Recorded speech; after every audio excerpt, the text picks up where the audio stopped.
day 17 on the 40-day journey. Eric's dad, my husband Beanie, had flown back home after a week in Hawaii.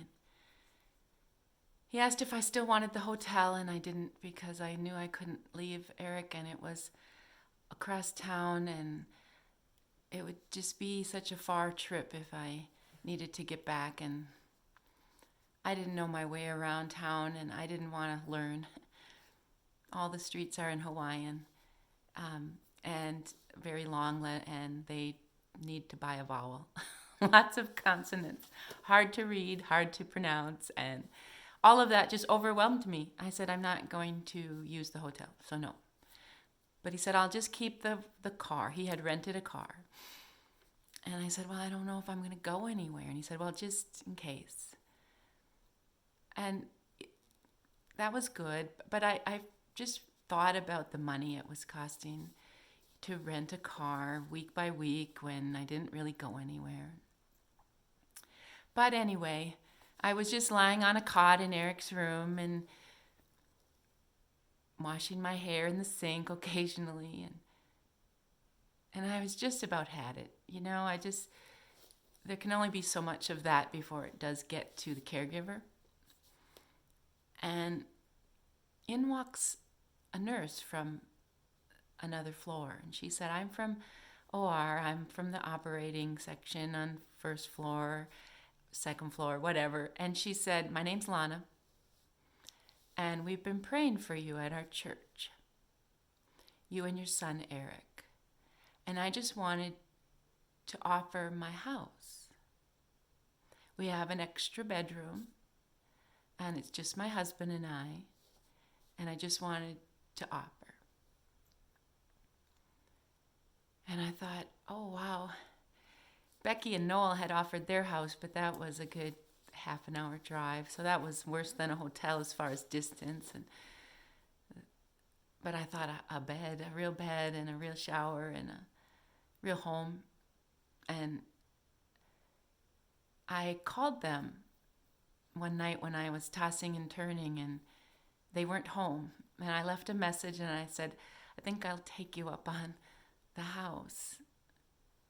She assured me it was only a mile drive up the mountain, quiet. It wouldn't be as far as going down to the city through traffic.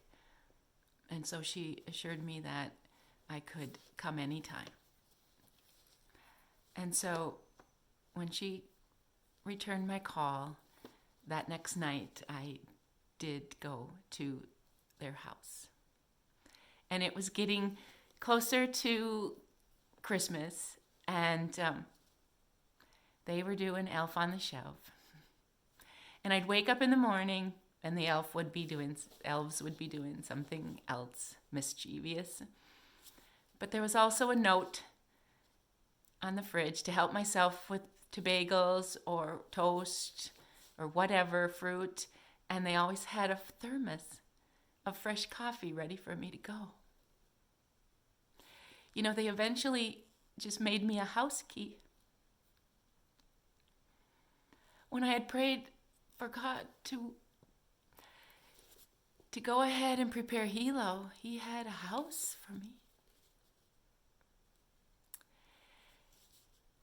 And that was just such a blessing to step away for a few hours, to get some much needed rest, to continue this journey.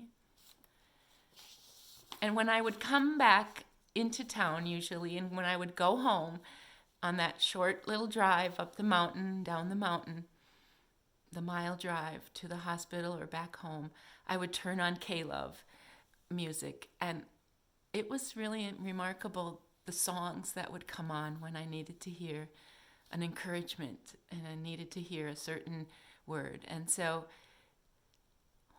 one of those days when things were just coming true with Dr. Martell saying, unfortunately with this disease, it sometimes gets better before it gets worse. And things seem to be getting worse. And I heard this song. It's a 1999 song by Ginny Owens called If You Want Me To. And the lyrics go like this. The pathway is broken, the signs are unclear, and I don't know the reasons why you've brought me here. But just because you love me the way that you do, I'm going to walk this valley if you want me to. No, I'm not who I was when I took my first step, and I'm clinging to the promise you're not through with me yet. So if all of these trials bring me closer to you, then I'm going to walk through the fire if you want me to. I encourage you to look up that song on music and Ginny Owens, if you want me to. The following lyrics are even stronger and more, but I was willing, I guess, to just keep walking. He wasn't through, we weren't through, but we weren't alone. The getting worse was Eric was starting to get delusional, hallucinations.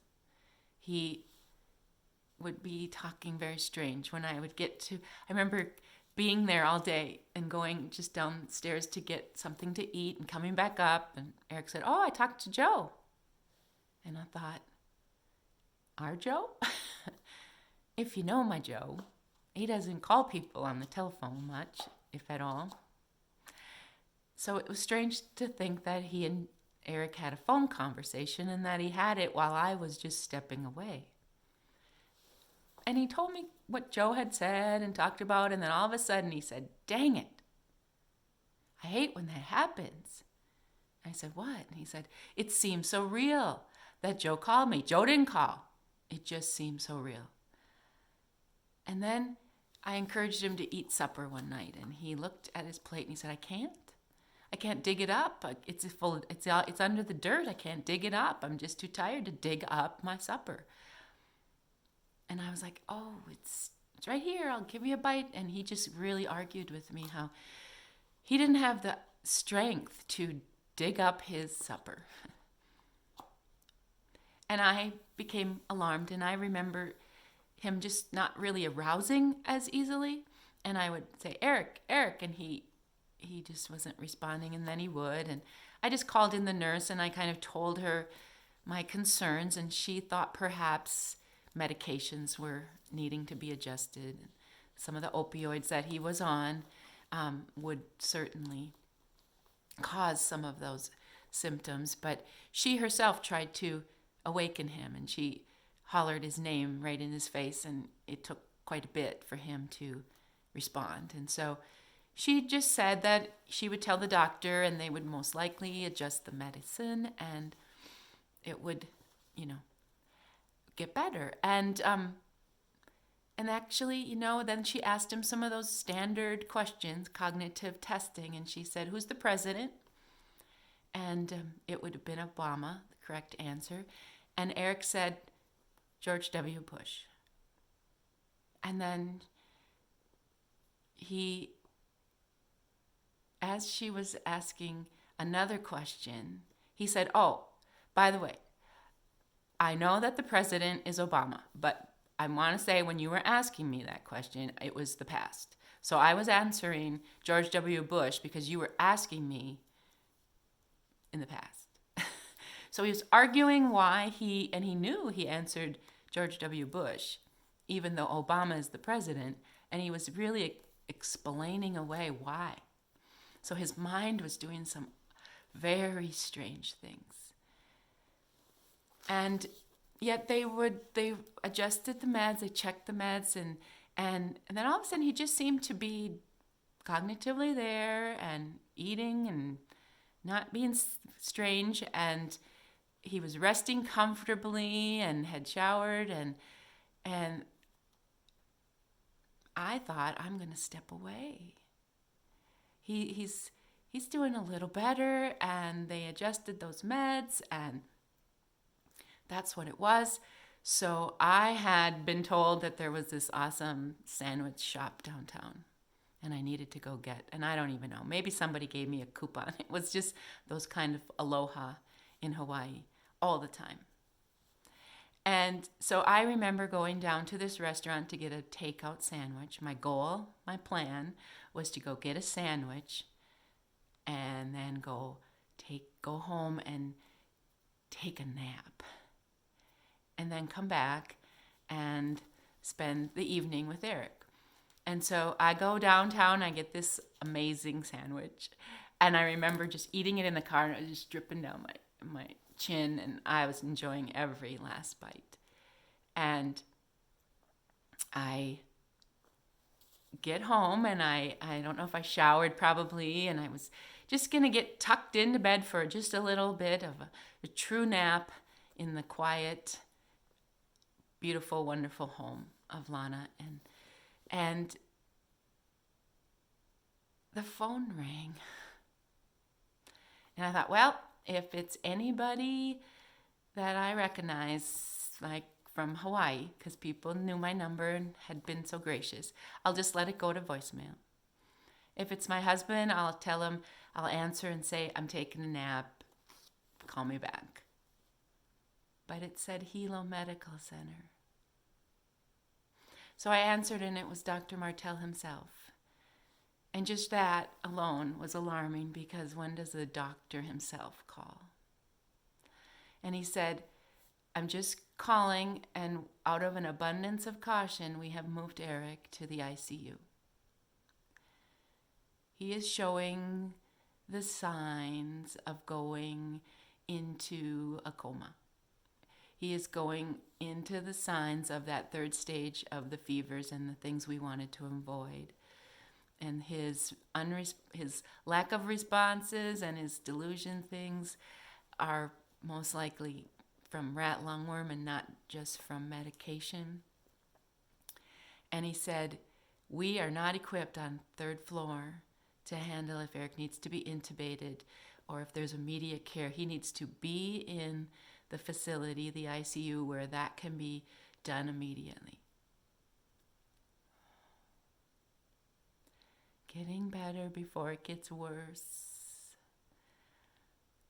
And so I went back to the hospital, and there he was in the ICU. That's where I leave it today. Intensive care unit. Sometimes we get to that point in our journey where we need intensive care. And it might not be in the hospital.